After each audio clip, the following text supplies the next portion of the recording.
Please stop moving your adult children into your home for rent. Wrong. Don't listen to people like this. I'm gonna give you 3 quick examples of how other races, other than black and white, create generational wealth by living with each other. This is probably one of the best detailed videos I've ever made, so listen up. Here in America, white and black people typically, in my personal opinion, get the conception that, after college or after you get out of high school, that you got to go be on your own and have your own place and have your own apartment. Other races all over the world don't do it like that. This is how the big boys do it. This is how they create generational wealth. Had an Asian buddy, right? And what he did is him and his sister lived with their mom and dad, and then the grandma stayed in the house with them. They owned a Chinese restaurant. The mom and the son would work the day shift, and the dad and the daughter would work the night shift. The daughter had a kid too. So it's 4 generations in one house.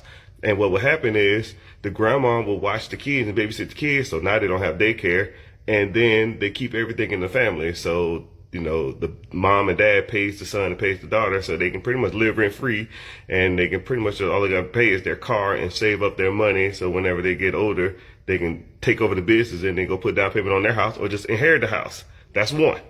Genius, right? The next one's a better.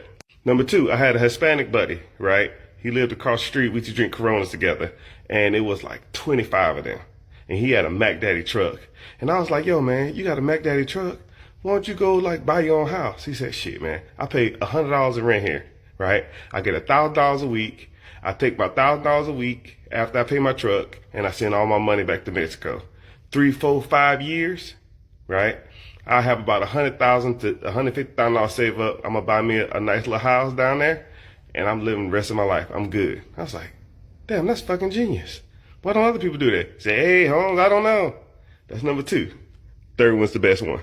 Have you noticed a lot of Indian people, they own hotels or gas stations and their last name Patel, right? Because there's a stipulation whenever you come over here, you get your visa. If you change your last name to Patel, you qualify for certain grants and certain loans. So say I had a homeboy, I told him to come over here, he's going to live with me, right? And then I have another homeboy and they all live with me. So it's like 5 families in one Indian house.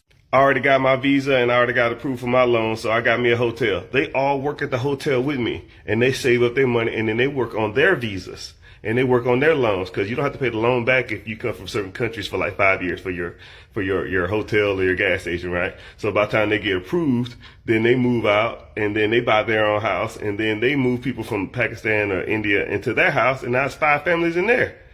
That's how you get rich, baby. Don't listen to people like this. Mr. Richard, like and follow for more.